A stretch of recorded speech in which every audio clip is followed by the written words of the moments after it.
सांवली सौम्य सूरज, छोटी कदकाठी, दुबली काया, काला सलवार सूट पहने, माथे पर कानों के ऊपर से चुन्नी घुमाते हुए बांधे इस पतली सूखी सी डाल को दीपा ने जैसे ही अपने घर की ड्योढ़ी पर देखा तो वे किसी अनजाने आने वाले खतरे से जैसे सहम सी गई और घबरा कर बोली, यह तो खुद ही बच्ची है, मेरी बच्ची को क्या संभालेगी। यह सुनते ही उसकी सास ने तने हुए स्वर में जवाब दिया, सब तुम्हारी तरह कामचोर थोड़ी ही जने हुए हैं। यह 9 साल की है, अकेले ही अपनी 3 छोटी बहनों को पाल रही है, खिलाना पिलाना नहाना धोना सब करती है और यहाँ भी करेगी। दीपा अभी कुछ कहने को ही थी, तभी पति की गरजती आवाज सुनकर वह चुप हो गई। वह कह रहे थे, मेरी माँ, एक तो इतनी दूर से तुम्हारी सुविधा के लिए समझा बुझाकर इसे यहाँ लेकर आए हैं, ऊपर से तुम्हारे नखरे। अरे इतनी ही बड़े घर की बेटी हो तो जाकर अपने माँ बाप से बोलो एक नौकर भेज दें, यहाँ चुपचाप नौकरी करो, बेटी को यह संभाल लेगी। दीपा मनमोज कर बैठ गई, यह सोचकर कि उसका कलेजा मुंह को आ रहा था कि उसकी 1.5 साल की बेटी को इस बच्ची ने गिरा दिया या चोट लगा दी तो, पर वह इन माँ बेटे के सामने कभी जुबान खोल ही नहीं पाई थी। दीपा ने इस बच्ची से नाम पूछा तो उसकी सास ने जवाब दिया, इसका बाप इसको गोविंदा बुलाता था, सो आज भी वही नाम है इसका। दीपा ने उस गोविंदा के मुंह से कुछ शब्द निकलते सुना, समझ गई सास उसका मुस्लिम होना छिपा रही है। बड़ी अजीब दुविधा में थी दीपा, कोई उसकी सुनने को तैयार ही नहीं था। उसकी सास बोले जा रही थी, 1000 रुपए कम नहीं होते, खूब काम कराओ इससे, खाएगी पिएगी, कपड़े लत्ते खरीद देना, जो घर से लाई है 2 सलवार कमीज उन्हें फेंक देना, एक पुराना बैग दे दो, इसमें इसका ब्रश पेस्ट साबुन तेल कंघी सीसा सब देकर अलग रख दो, हाँ एक थाली कटोरी और गिलास भी अलग कर देना। गोविंदा को सारा सामान दे दिया दीपा ने, पर मन में डर भरा हुआ था कि पता नहीं क्या होगा। खैर पति के डर से दीपा ने गोविंदा के भरोसे अपनी बेटी को छोड़ दिया और ऑफिस गई। बेचैन तो थी, पर जब वापस आई तो देखा बच्ची खेल रही है और गोविंदा बड़ी खुशी से बखान कर रही थी, भाभी जी हमने बिटिया को दूध पिला दिया और टट्टी करी रहीन साफ करा हम, फिर वो चॉकलेट मांगी तो हमने सब खिला दिया। दीपा दौड़कर फ्रिज के पास गई और जैसे ही दरवाजा खोला मन गुस्से और दुख से भर गया। अमेरिका से मंगवाई थी डार्क चॉकलेट 3000 रुपए की, सिर्फ खाना खाने के बाद एक टुकड़ा खाती थी। दीपा यह सोचकर उदास हो गई कि अब 1 साल इंतजार करना पड़ेगा और पतिदेव की डांट पड़ेगी, सो अलग। दीपा की सास 2 दिनों बाद ही वापस चली गई थी। इधर गोविंदा के रहने सोने का इंतजाम कर दिया था दीपा ने, हर रोज जितना भी खाने का सामान रख कर जाती वह सब ऑफिस से लौटने पर खत्म ही मिलता। गोविंदा कहती थी, बिटिया ने खा लिया है, 1 साल की बेटी कितना खा पाएगी। वह जानती थी कि गोविंदा झूठ बोल रही है, पर आखिर बच्ची भी कुछ समझ नहीं आ रहा था, क्या करे वह। पति से सारी बात छिपाती थी दीपा। एक दिन पति घर पर रुके थे, उन्होंने बिटिया के लिए दूध बनाया, गोविंदा से कहा बिटिया को ले आओ। गोविंदा किचन में गई और आदतन हॉर्लिक्स का डब्बा निकाला और हॉर्लिक्स मुंह में भरा, फिर बिटिया के बनाए दूध को पीकर आधा कर दिया।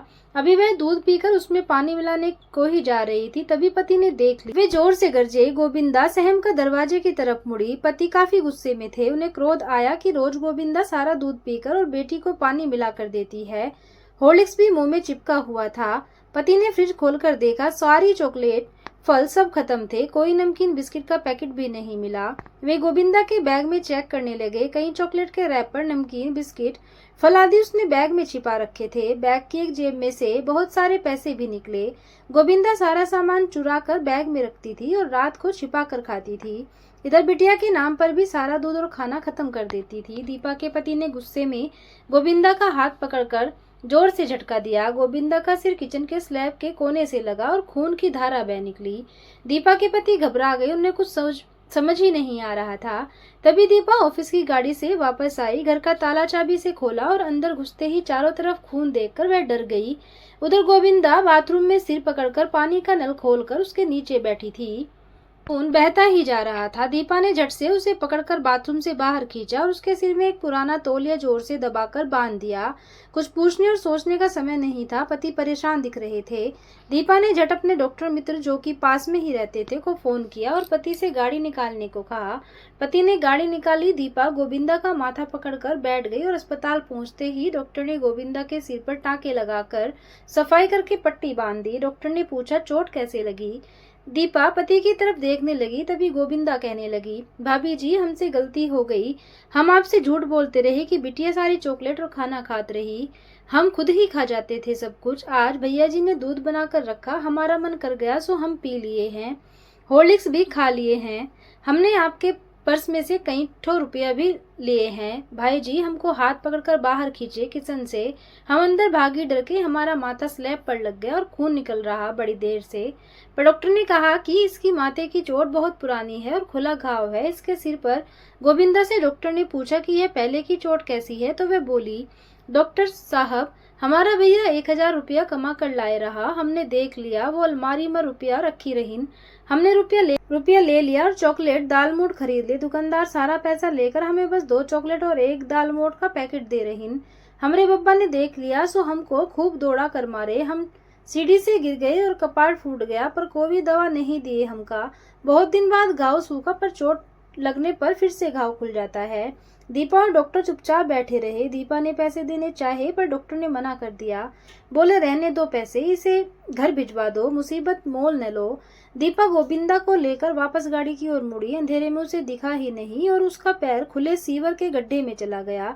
बड़े जोर से चीखी वो। डॉक्टर क्लिनिक बंद करके कार में बैठ ही रहे थे, दौड़कर वापस आए, दीपा का हाथ पकड़कर जल्दी से ऊपर खींच लिया। दीपा के पति और डॉक्टर ने, पैर की हड्डी नहीं टूटी थी पर दोनों घुटने बुरी तरह से छिल गए थे।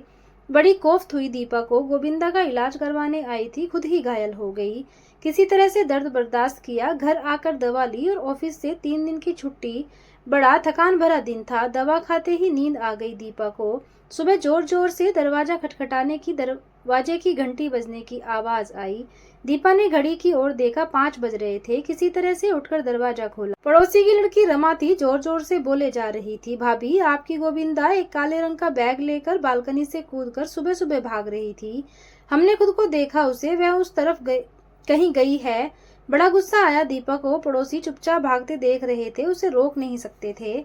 खबर देकर एहसान कर रहे हैं और साथ में मजे ले रहे हैं। तुरंत ही पति को जगाया। दीपा ने सब सुनकर पति बाइक लेकर तुरंत ही उसे ढूंढने के लिए भागे। उफ कितनी परेशानी, जब से गोविंदा आई थी कुछ न कुछ गलत हो ही रहा था। बस अब और नहीं, अब किसी तरह से मिल जाए तो इसको इसके माँ बाप के पास भेज दें। दीपा रोए जा रही थी। खैर 2 घंटे में पति गोविंदा को पकड़कर ले आए। उसके बैग में 400 रुपए, दीपा की चांदी की पायल और ढेर सारा खाने का सामान रखा था। दीपा के पति का गुस्सा बढ़ रहा था। किसी तरह पति को शांत किया दीपा ने। फिर गोविंदा से पूछा कि वह भागी क्यों। वह बोली, हमें लगा भाभी जी आप हमें अम्मा अब्बा के पास भिजवा देंगे, वो हमें बहुत मारते हैं, हम वहाँ नहीं जाएंगे, सो हम बैग लेकर भाग गए। यह और नई मुसीबत। गोविंदा घर जाना नहीं चाहती थी, पर उसकी चोरी और झूठ बोलने की आदत जाने वाली नहीं थी। किसी तरह हाथ जोड़कर दीपा ने पति से एक और मौका देने को कहा। गोविंदा को पति ने किनारा कर लिया। दीपा ने बहुत समझाया गोविंदा को। उसने कहा कि जितना खाना है खाओ, पर झूठा न करो, सामान और बर्बाद भी न करो। अब रोज दीपा गोविंदा को ऑफिस जाने से पहले अपनी माँ को निगरानी में अपने मायके छोड़कर जाती। दीपा की बेटी को भी माँ ही रखती। कुछ दिनों तक सब ठीक रहा। फिर दीपा के भाई ने गोविंदा को फ्रिज से खाना और मिठाई चुराते देखा। यही नहीं, माँ के पैसे भी गायब होने लगे। माँ ने गोविंदा को रखने से मना कर दिया। फिर दीपा ने अपनी बेटी को माँ से रखने को कहा और वो गोविंदा को घर में बंद करके ताला लगा कर जाने लगी। इधर गोविंदा ने घर में गंदगी फैलानी शुरू कर दी। पूरे घर से अजीब सी बदबू आती। काफी सफाई करने पर भी बदबू नहीं जाती थी। एक शाम शादी में जाना था। दीपा ने सोचा गोविंदा को भी ले जाए, खाना खा लेगी और घूम भी लेगी। शादी रात को 2 बजे खत्म हुई। गाड़ी से वापस आते समय किसी ट्रक ने दीपा की कार को पीछे से बहुत जोर से टक्कर मारी। सबकी जान को कुछ नहीं हुआ, पर पुलिस केस और पति को पूरे परिवार के साथ सारी रात कार में बितानी पड़ी। सुबह तक कुछ मदद मिली, जैसे तैसे घर पहुंचे। अब दीपा ने पति से साफ साफ कह दिया कि वो घर छोड़कर जा रही है। जब तक मैं गोविंदा को उसके माँ बाप के पास नहीं भेज देंगे, वो वापस नहीं आएगी। दीपा ने सास को भी फोन करके सारी बात कही। सास सुनने को तैयार ही नहीं थी, वह उल्टा दीपा को ही दोष दे रही थी। खैर दीपा ने किसी तरह पड़ोसियों से कहकर गोविंदा के माँ बाप तक बात पहुंचाई कि वे यहाँ आ जाएं, उनकी नौकरी लगवा देंगे।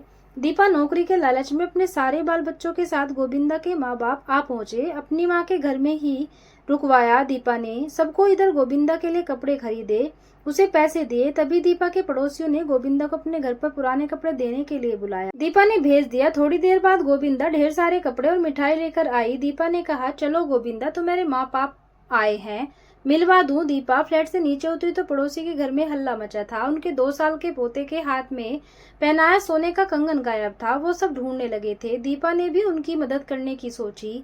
उसने गोविंदा से भी कहा कि वह मदद करे, पर वह तो अपनी जगह से हिली भी नहीं। अपना बैग लेकर बाहर जाकर खड़ी हो गई। दीपा के मन में खटका हुआ, कुछ गड़बड़ जरूर है। उसने पड़ोसी को बुलाकर उससे कहा कि गोविंदा की तलाशी ले। गोविंदा भागने लगी। पड़ोसनी ने उनकी बेटी ने दौड़कर पकड़ा उसे। गोविंदा की चुन्नी में बंधा कड़ा नीचे गिरा पड़ा। पड़ोसिन गोविंदा को पीटने लगी, पुलिस में देने को कहने लगी। किसी तरह से दीपा ने छुड़ाकर बचाया उसे। गोविंदा, जो अब पहले से काफी मोटी हो चुकी थी, अच्छा खाना खाकर पिटाई से उसका मुंह और सूज गया था। किसी तरह से समझा बुझाकर सबने हाथ जोड़कर माफी मांगी। दीपा ने वहां से निपटकर अपनी माँ के घर आई। दीपा गोविंदा को लेकर गोविंदा के माँ बाप को सारी बात बताई। उसके माँ बाप चुपचाप सुनते रहे। पैसे की मांग को गोविंदा की माँ ने दीपा ने तुरंत ही पैसे निकाल कर दिए और उनके गांव वापस जाने का टिकट उनके हाथ में थमा दिया। पर उसका बाप तो नौकरी की रट लगा कर बैठा था। दीपा की माँ ने बात संभाली और अगले साल बुलाकर नौकरी देने का वादा किया। दीपा ने अपने पति को बुलाया और सबको गाड़ी में बैठाकर रेलवे स्टेशन छोड़ने गई। ट्रेन छूटने तक दीपा वहीं रही। जैसे ही गोविंदा सबके साथ निकली, दीपा ने सुकून की सांस ली। दीपा ने अब नौकरी छोड़ दी। दीपा का मन पुराने घर से उचट चुका था, सो उसने वह घर किराए पर दे दिया। वह खुद अपनी माँ के घर पर रहने लगी। इधर पति का तबादला हो गया तो एक नए शहर में आकर दीपा सारी बात भूल गई। कुछ दिनों बाद उसकी सास का फोन आया कि गोविंदा के माँ बाप कह रहे हैं कि उसके साथ गलत व्यवहार किया है उसने, वे और पैसे मांग रहे हैं, वरना वे केस कर देंगे। दीपा ने सास से कहा कि ठीक है, हम पैसे भेज देंगे, मगर आप गोविंदा और उसके परिवार से दूर ही रहिएगा। दीपा ही जानती थी कि उस बाल मजदूर के साथ क्या क्या झेलना पड़ा उसे। अब उसने पक्का इरादा कर लिया था कि वह सारा काम खुद करेगी, किसी को भी नहीं कहेगी। अपने काम के लिए भले पैसे कम कमाए, पर अब सुकून नहीं गवाएगी। तो दोस्तों, ये थी एक छोटी सी कहानी। आपको कैसी लगी कमेंट करके जरूर बताना। कहानी को सुनने के लिए धन्यवाद।